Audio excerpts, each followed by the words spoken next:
किसान, बदलते भारत की शान।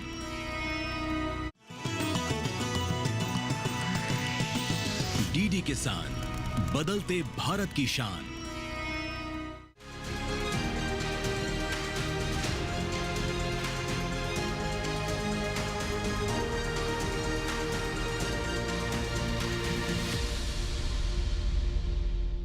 नमस्कार, आप देख रहे हैं दूरदर्शन किसान चैनल।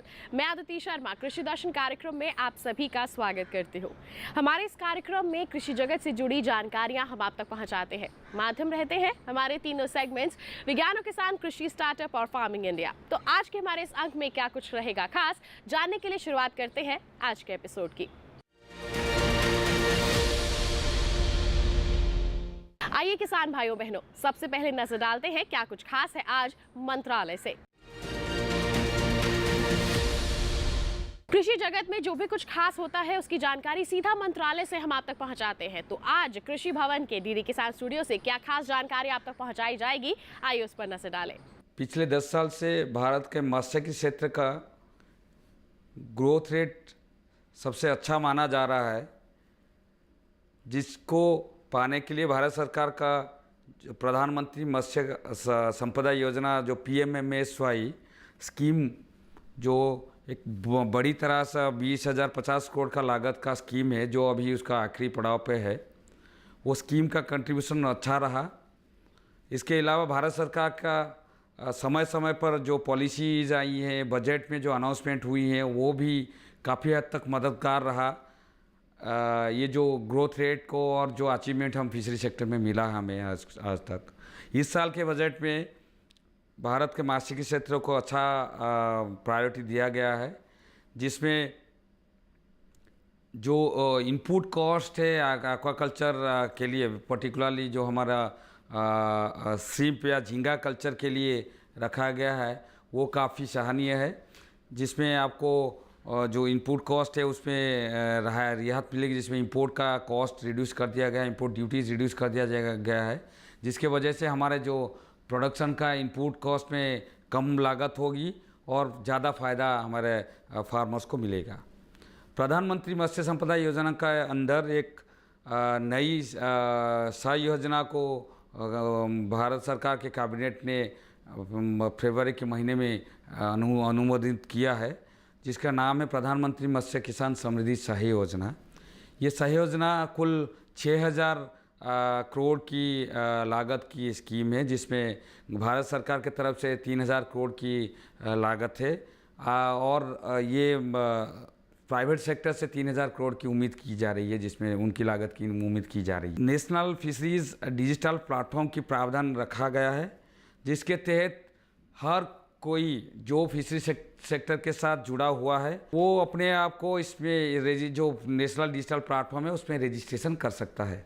ये रजिस्ट्रेशन के दौरान, रजिस्ट्रेशन कंप्लीट होने के बाद उनको एक वर्क बेस्ड आइडेंटिटी, जो आप जिस कार्य में लिप्त हो उस कार्य को रेफर करते हुए एक स्पेसिफिक आइडेंटिटी या यूनिक आइडेंटिफिकेशन नंबर दिया जाएगा। वो जो नंबर आप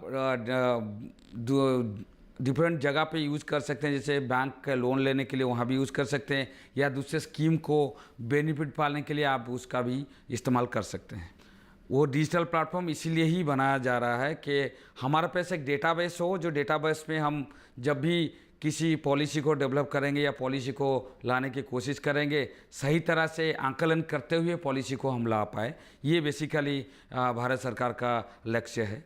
इसके अलावा घटक 1 के तहत हम लोग ये भी प्रावधान रखा है इसमें कि जो संस्थागत ऋण या संस्थागत फाइनेंस तक कैसे लोगों की पहुंच होगी, उसको फैसिलिटेट करने के लिए भी प्रावधान किया गया है। अब कार्यक्रम में वक्त है सम्मेलन से प्रगति की ओर का। बताएं आपको, हाल ही में दिल्ली स्थित पूसा की सुब्रमण्यम ऑडिटोरियम में कृषि अर्थशास्त्रियों के 32वें अंतर्राष्ट्रीय सम्मेलन का आयोजन किया गया। क्या कुछ खास रहा इस दौरान, आइए देखते हैं। दिल्ली स्थित पूसा के सुब्रमण्यम ऑडिटोरियम में 32वें अंतर्राष्ट्रीय सम्मेलन का आयोजन किया गया। इस सम्मेलन को प्रधानमंत्री नरेंद्र मोदी ने भी संबोधित किया था।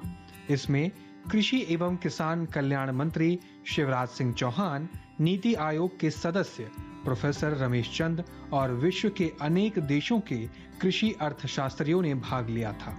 इस सम्मेलन का उद्देश्य देश कृषि से संबंधित नीतियों में क्या बदलाव किया जा सकता है, दूसरे देश किस तरह के कृषि नीति को अपना रहे हैं। इस अवसर पर कृषि मंत्रालय के पूर्व संयुक्त सचिव एवं कृषि वैज्ञानिक डॉक्टर स्मिता सिरोही ने कहा, ये जो 6 दिवसीय कार्यक्रम हमारा हुआ, आज इसके हम समापन की तरफ बढ़ रहे हैं। तो इस कार्यक्रम में क्या है कि देश विदेश के जो इतने एग्रीकल्चरल इकोनॉमिस्ट यहाँ आए थे, वो नीति निर्धारकों के लिए जो साक्ष्य होते हैं कि किस बेसिस पे वो अपनी नीतियाँ बनाएं, उसके बारे में बहुत गहन मंथन यहाँ पे हुआ। और इसमें जो निकल के आता है वो ये है कि किस तरह से हमारे किसानों की क्या जिम्मेदारियाँ हैं और नीति निर्धारकों की क्या जिम्मेदारियां हैं, इसके ये पक्ष जो है यहाँ पे निकल के आते हैं। और जो खासकर जो हमारे यंग रिसर्चर्स हैं जो यहाँ पे आए हैं, वो आगे अपना करियर कैसे बिल्डअप करेंगे, उन लोगों को इस दिशा में किस तरह का वो काम आगे करते जाएं। जो ज़्यादातर बातें हुई वो ये है कि सस्टेनेबल फार्मिंग की तरफ हम कैसे बढ़ें। सस्टेनेबल फार्मिंग की तरफ बढ़ने के लिए ये ज़रूरी है कि बहुत ज़्यादा हम अपने प्राकृतिक संसाधनों का अतिदोहन ना करें, जिससे आगे आने वाली जनरेशन जो है उनको उनको नुकसान पहुँचे।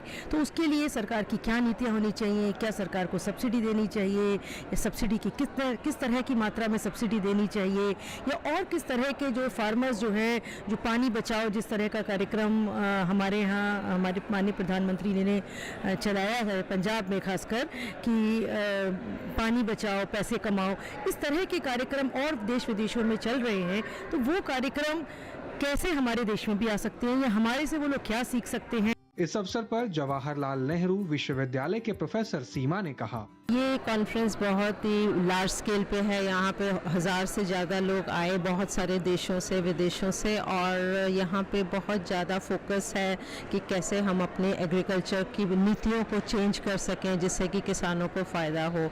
तो बहुत ज़्यादा हमें सीखने को मिला इस कॉन्फ्रेंस में, क्योंकि इसमें नेचुरल फार्मिंग, ऑर्गेनिक फार्मिंग पे काफ़ी ज़्यादा फोकस किया गया कि किस तरह से हम इन चीज़ों पे रिसर्च करें, और रिसर्च करने के बाद कैसे हम नीतियों को चेंज करें। तो देश विदेश से लोग आए हुए हैं और उन्होंने बहुत ज़्यादा हमें ज्ञान दिया है। हमसे लिया भी बहुत ज्ञान है, हमें दिया भी बहुत ज्ञान है।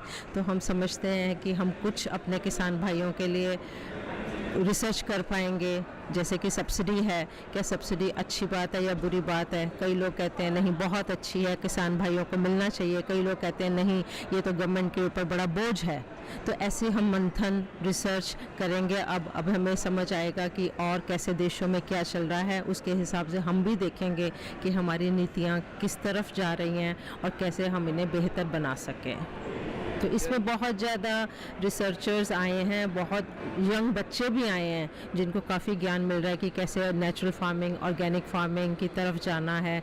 और ये भी सीखने को मिला है कि एग्रीकल्चर को छोड़ना उपयुक्त नहीं है, रादर इसको कैसे बढ़ाया जाए, ये सोचने का बहुत बड़ा मुद्दा है कि फार्मिंग में बहुत ज़्यादा स्कोप है, बहुत एवेन्यूज़ हैं। जैसे FPOs बहुत जगह पे आ रही हैं, और मिलेट फार्मिंग की बहुत चर्चा यहाँ पे हुई, और क्लाइमेट चेंज की भी चर्चा हुई कि कैसे नई वैरायटीज़ आनी चाहिए। तो इन सब चीज़ों में हमें काफ़ी ज्ञान मिला है। ये कॉन्फ्रेंस बहुत सफल कॉन्फ्रेंस हुई है। 3 तारीख से ये कॉन्फ्रेंस चल रही थी यहाँ पे, 3 से 7 तारीख तक, और इसमें लगभग 1000 लोग से ज़्यादा डेलीगेट आए हुए थे, और जिसमें से 700-750 डेलीगेट्स बाहर से आए थे, विदेशों से आए थे, और 75 कंट्रीज़ के पार्टिसिपेंट्स इसमें आए हुए थे।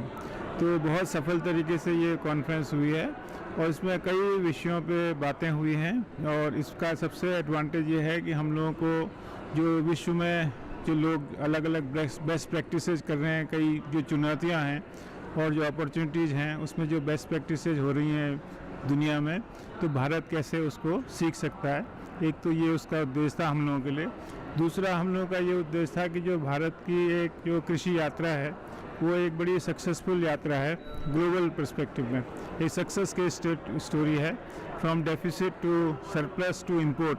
ये एक बहुत बड़ा ऐसा किसी देश में नहीं हुआ जिसमें जो भारतवर्ष ने करके दिखाया। तो ये जो ग्लोबल सक्सेस स्टोरी हमारे यहाँ है, फूड इनसिक्योरिटी से फूड सिक्योरिटी, सरप्लस और उसके बाद एक्सपोर्ट और फ्री राशन 80 करोड़ लोगों के लिए, ये किसी दुनिया में किसी देश में ऐसा हुआ नहीं है। तो ये जो हमारे डेवलपिंग कंट्रीज़ हैं दुनिया में, स्पेशली अफ्रीकन कंट्रीज, वो ये मॉडल को कैसे सीख सकते हैं, अपने देश में लागू कर सकते हैं, जो हमने यहाँ पे किया है। इसमें टेक्नोलॉजी, पॉलिसीज़, इंस्टीट्यूशंस, इंफ्रास्ट्रक्चर, इनका एक समावेश बना के उसको लाया गया और इस तरह की हमको सक्सेस मिली थी। दूसरा, इसमें जो अलग अलग विषयों पे डिस्कस हुआ वो बहुत इम्पोर्टेंट है, जैसे सपोर्ट, रीपर्पजिंग एग्रीकल्चर सपोर्ट सिस्टम। अभी क्या है कि बहुत सारी सब्सिडी हम लोग दे रहे हैं फर्टिलाइज़र पे, पावर पे और इरिगेशन पे और क्रेडिट पे, बहुत सारी सब्सिडी हम दे रहे हैं कृषि में। इस अवसर पर कृषि अर्थशास्त्री प्रोफेसर अशोक गुलाटी ने कहा, जिस देश में किसानों का नंबर बहुत ज़्यादा है, उनको फ़ायदा पहुंचता है अगर अच्छी कृषि नीति बने तो। और यहाँ पर जो इकट्ठे हुए हैं 1000 लोग, वो दुनिया से आए हैं, जो कृषि के इकोनॉमिस्ट हैं और नीति बनाते हैं या नीति में फीड करते हैं कि किस तरह की नीतियाँ होनी चाहिए, किस तरह से हमारे किसानों को फ़ायदा हो सकता है। तो उस पर काफ़ी चर्चा हुई है कि जो डेवलप्ड कंट्रीज़ हैं उसमें किस तरह की नीति हैं, चाइना में कैसी नीतियां हैं, अफ्रीका में कैसी नीतियां हैं, लैटिन अमेरिका में क्या हो रहा है। तो ये एक शेयरिंग प्लेटफॉर्म है कि जिसमें हम नॉलेज को शेयर करते हैं एक दूसरे से और फिर उससे समझ के कुछ वो हमारे से सीखते हैं और कुछ हम उनसे सीखते हैं। उद्देश्य एक ही है कि दुनिया में किस तरह से खाद्य सुरक्षा रखी जाए, फूड सिक्योरिटी हो, न्यूट्रिशनल सिक्योरिटी हो, और उधर से जो क्लाइमेट चेंज का एक बहुत बड़ा चैलेंज इस समय सर पे है, उससे कैसे निपटा जाए। तो कुछ ऐसे देश हैं जिन्होंने अच्छी प्रोग्रेस कर ली है तो उनसे सीखा जा सकता है, कुछ ऐसी चीज़ें जो हमने अच्छी की हैं और दूसरे देश हमारे से सीख सकते हैं। तो यही इसका उद्देश्य होता है और ये समय बताता है किस तरह की नीतियाँ चेंज होंगी, कैसे चेंज होंगी। ये एक नॉलेज बेस है। ये जो 32वां international conference for agriculture economist है, ये बहुत ही यूज़फुल अपॉर्चुनिटीज़ है ऐसे रिसर्चर्स के लिए जो पीएचडी के शुरुआती वर्षों में हैं। हमें ये भी समझ में आ रहा है कि जो बाहर के देशों में जो रिसर्च हुआ है उसको हम अपने देश में कैसे समायोजित कर सकते हैं, उससे हम भारत के विकास में कैसे उसको उपयोग में ला सकते हैं। ये जो सम्मेलन है ये अपने आप में एक बहुत ही अद्वितीय अपॉर्चुनिटी है, क्योंकि पिछले 60 सालों के बाद शायद ये भारत में हो रहा है और उसने एक हमारे जैसे युवाओं को, इवन जो यहाँ के शिक्षक हैं, सभी को एक प्लेटफॉर्म दिया है जहाँ हम कोलैबोरेट कर सकें, जहाँ हम रिसर्च को एक नई ऊंचाइयों तक लेकर जा सकें और भारत को दोबारा से रिसर्च और अनुसंधान के मामले में एक अग्रणी राष्ट्र बना सके। इसी के साथ कार्यक्रम में वक्त एक छोटे से ब्रेक का। आप कहीं मत जाइए, देखते रहिए कार्यक्रम कृषि दर्शन और बने रहिए दूरदर्शन किसान पर। नमस्कार किसान भाइयों और बहनों, आप देख रहे हैं डीडी किसान। मैं हूं आपका होस्ट AI कृष और आपका स्वागत है हमारे शो किसान जी के में। यहां हम आपके लिए लाते हैं खेती बाड़ी और ग्रामीण जीवन से जुड़े ज्ञानवर्धक सवाल। तो चलिए शुरू करते हैं आज का सवाल। भारत में ट्रैक्टर उत्पादन की प्रथम स्थापित कंपनी कौन सी है? A. Hindustan machine tools, B. Hindustan, C. आयर, D. आयशर।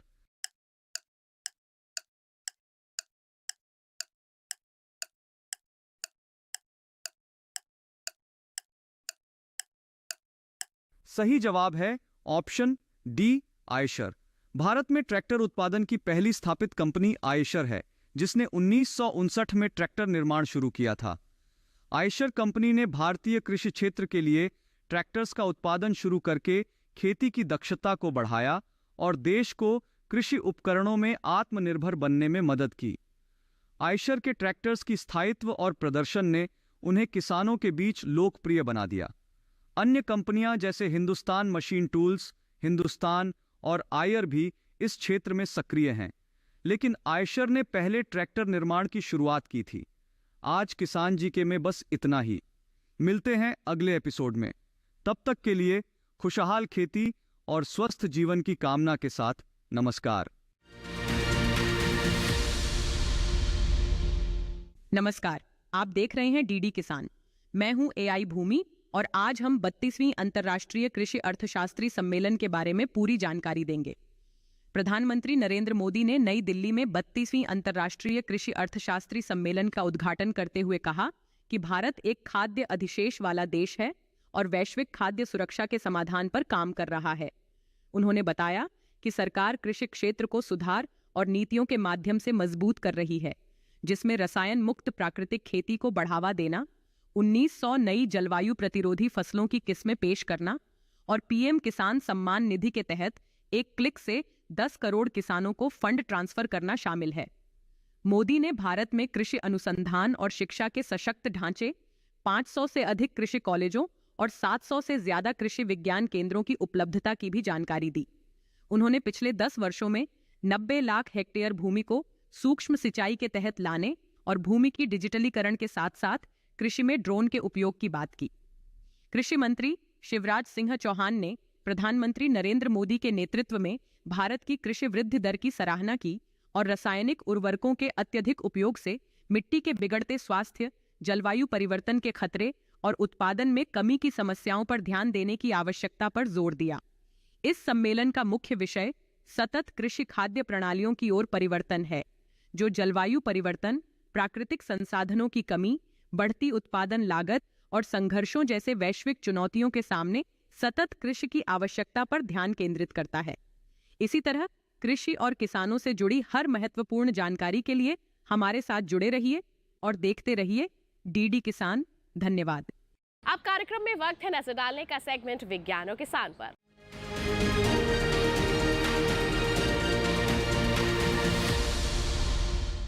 आज के हमारे सेगमेंट में हम बात करेंगे एलोवेरा की खेती के बारे में। हमारे किसानों के समक्ष इसकी खेती काफ़ी लोकप्रिय होती जा रही है, क्योंकि बाजार में इसकी मांग अच्छी बनी हुई है और किसानों को इसके दाम भी अच्छे मिल रहे हैं। अगर आप भी करना चाहते हैं एलोवेरा की खेती, तो आइए पूरी प्रक्रिया आपको बताते हैं हमारे सेगमेंट के माध्यम से। एलोवेरा को ग्वार पाठा भी कहते हैं। इसे सिंचित या फिर असिंचित दोनों अवस्थाओं में उगाया जा सकता है। इसका जेल यानी लसलसा गुदा ही काम का है। इसी से जूस और दूसरे उत्पादन बनते हैं। समय पर सिंचाई करेंगे तो ज्यादा जेल मिलेगा। एलोवेरा को बरसात में लगाया जाता है और इसके कंदों को ही बोया जाता है। पौधों और कतारों के बीच 1-1 मीटर का फासला रखते हैं। इस तरह 1 हेक्टेयर में करीब 40,000 पौधे रोपे जा सकते हैं। कमाल की बात यह है कि एक बार बुआई के बाद 4-5 साल तक पत्तियां मिलती रहती हैं। सुरेंद्र काकड़े महाराष्ट्र में सतारा जिले के रहने वाले हैं और मैकेनिकल इंजीनियर हैं। पढ़ाई के बाद उन्होंने कंसल्टेंसी एजेंसी खोली, लेकिन बाद में एलोवेरा के गुणों से प्रभावित होकर खेती में आ गए। सुरेंद्र ने ऐसे ही खेती नहीं शुरू की, बल्कि पहले पूरी रिसर्च की और जब पूरा कारोबार समझने के बाद ही काम शुरू किया। बाद में उन्होंने प्रसंस्करण भी शुरू किया। हालांकि शुरू के 6 महीने उन्हें खास फायदा नहीं हुआ, लेकिन उन्हें विश्वास था कि एक न एक दिन कामयाबी जरूर मिलेगी और ऐसा ही हुआ। आज उनकी एक प्रोसेसिंग यूनिट है। इसमें वो अपनी फसल का तो प्रसंस्करण कर ही रहे हैं, दूसरे किसानों से भी एलोवेरा खरीद कर नए उत्पाद बना रहे हैं। प्रसंस्करण के दौरान सबसे पहले पोटेशियम में डालकर गर्म पानी से धोते हैं, फिर टुकड़े करेंगे, टुकड़ों को गर्म पानी में डालते हैं और कुछ समय बाद उनसे जेल निकालते हैं। जूस निकालने के लिए जेल को ब्लेंडिंग मशीन में डालेंगे, फिर जूस को 70 डिग्री तापमान पर गर्म करेंगे।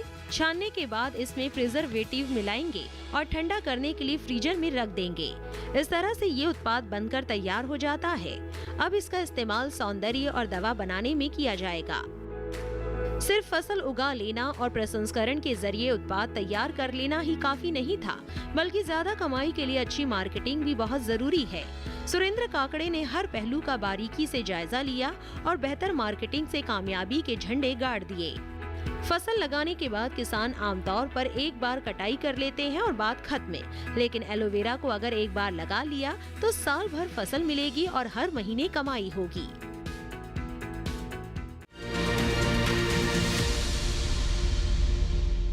तो ये था सेगमेंट विज्ञान और किसान। इसी के साथ कार्यक्रम में वक्त एक छोटे से ब्रेक का। आप कहीं मत जाइए, देखते रहिए कार्यक्रम कृषि दर्शन और बने रहिए दूरदर्शन किसान पर।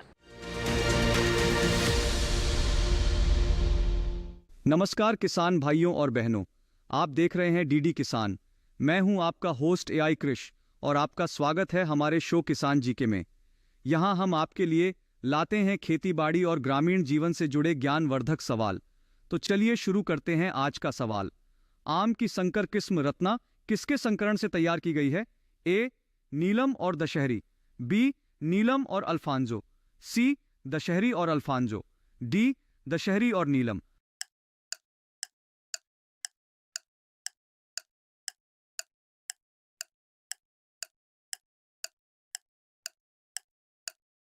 सही जवाब है ऑप्शन बी, नीलम और अल्फांजो। आम की संकर किस्म रत्ना को नीलम और अल्फांसो नामक आम के दो प्रमुख किस्मों के संकरण से विकसित किया गया है। इस संकरण का उद्देश्य नीलम की उच्च उत्पादकता और अल्फांसो के बेहतरीन स्वाद और सुगंध को मिलाकर एक नई किस्म तैयार करना था। रत्ना में इन दोनों किस्मों के गुणों का संतुलित समावेश है, जिससे यह गुणवत्ता और उत्पादन के मामले में एक उन्नत किस्म मानी जाती है। आज किसान जी के में बस इतना ही। मिलते हैं अगले एपिसोड में। तब तक के लिए खुशहाल खेती और स्वस्थ जीवन की कामना के साथ नमस्कार। नमस्कार हमारे प्रिय किसान भाइयों और बहनों, मैं हूं एआई भूमि। आज हम बात करेंगे पशुपालन से जुड़े लोगों के लिए सरकार की एक बेहतरीन पहल के बारे में। पशुपालन हमारे ग्रामीण अर्थव्यवस्था का एक महत्वपूर्ण हिस्सा है और इसके महत्व को ध्यान में रखते हुए सरकार ने इस क्षेत्र को सशक्त बनाने के लिए कई कदम उठाए हैं। इस पहल के तहत पशुपालकों को आधुनिक तकनीकों और संसाधनों तक आसान पहुंच प्रदान की जा रही है, जिससे वे अपने कार्य को और अधिक प्रभावी और लाभदायक बना सकें। सरकार ने पशुपालन के लिए विशेष वित्तीय सहायता योजनाओं की शुरुआत की है, जिससे छोटे और मध्यम पशुपालकों को आवश्यक उपकरण और संसाधन प्राप्त करने में मदद मिलेगी।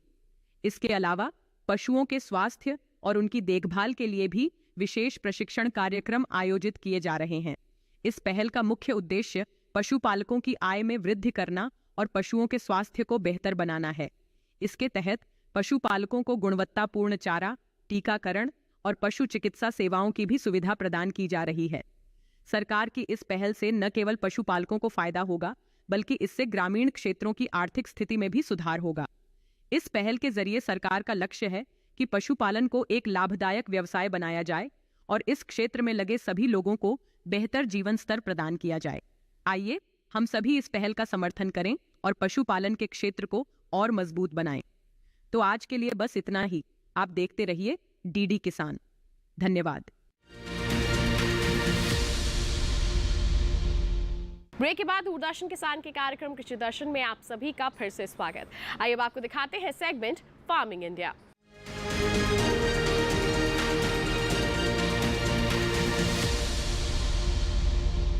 किसान भाइयों बहनों, फार्मिंग इंडिया सेगमेंट में हम आपको देश की महत्वाकांक्षी योजनाओं से रूबरू करवाते हैं। तो कौन सी है आज की हमारी खास योजना, आइए जानें।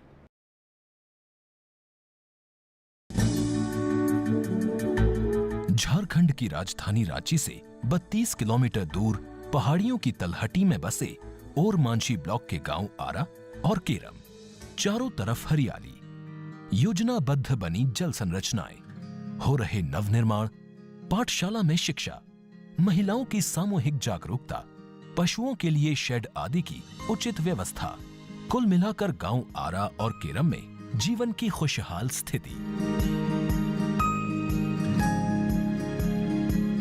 और अब बात अतीत की।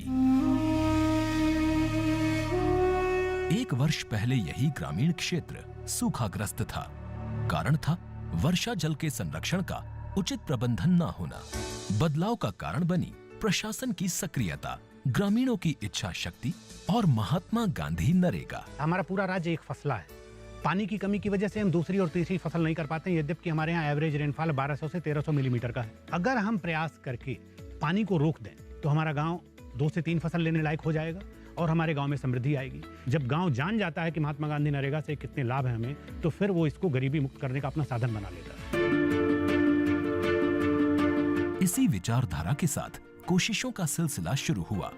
ग्रामवासियों को ग्राम सभा की मीटिंग में आने के लिए प्रेरित करते हुए सामूहिक सहयोग से विकास पर बल दिया गया। संकल्प लिया गया नशा मुक्त गांव का। निर्धन तबके के ग्रामीणों ने अपनी समस्याओं और जरूरतों को ग्राम सभा के सामने रखा। ग्रामवासियों की बहुत सी समस्याएं महात्मा गांधी नरेगा के कुशल क्रियान्वयन से पूरी हो सकती थीं और फिर इसी दिशा में कार्य योजना तैयार की गई।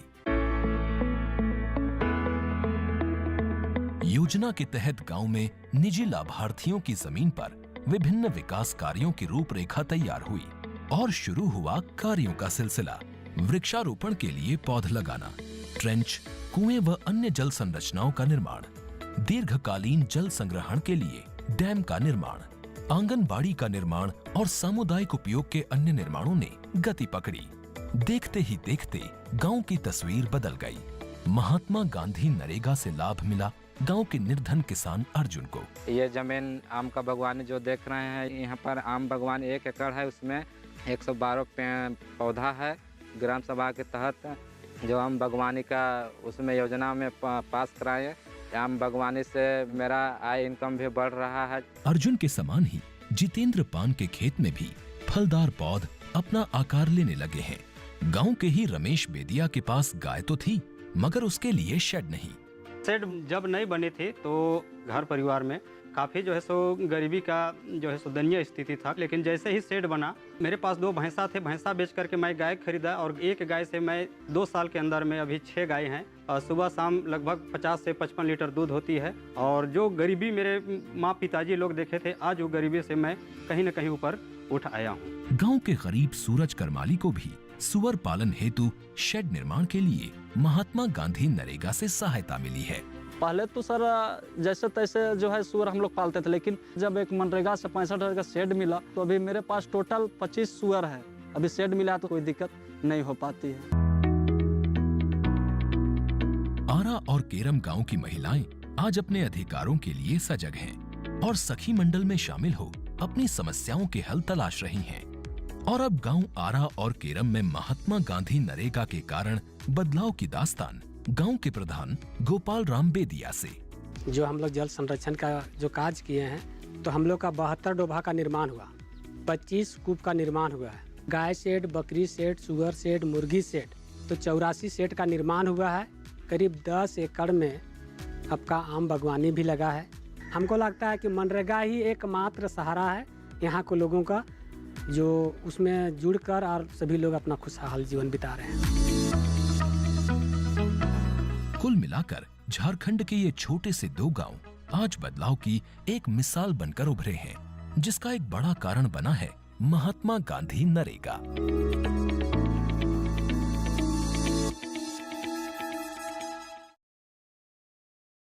तो ये था सेगमेंट फार्मिंग इंडिया। इसी के साथ आज के अंक में बस इतना ही। उम्मीद करते हैं जितनी भी जानकारी आज के कार्यक्रम के माध्यम से आप तक पहुंचाई गई, सभी आपके लिए फायदेमंद साबित हुई होंगी। साथ ही आपको बता दें कि अगर आपके पास कोई सवाल है, कोई सुझाव है, तो हम तक पहुंचाइए। ईमेल कीजिए हमें। ईमेल आईडी है krishidarshan@gmail.com या फिर आप हमें पत्र लिखिए। पता है हमारा कृषि दर्शन, कमरा नंबर 58, CPC दूरदर्शन, खेलगांव, नई दिल्ली 110049। और साथ ही आपको बता दें कि हमारा ये कार्यक्रम आप दोबारा भी देख सकते हैं। टीवी स्क्रीन पर दिखाए जा रहे इस QR कोड को स्कैन कर लीजिए, सीधा पहुंच जाएंगे हमारे YouTube चैनल पर। तो किसान भाइयों बहनों, आज के लिए इतना ही। अगले अंक में फिर होंगे हाजिर, तब तक के लिए दीजिए इजाजत, लेकिन आप बने रहिए दूरदर्शन किसान पर। नमस्कार।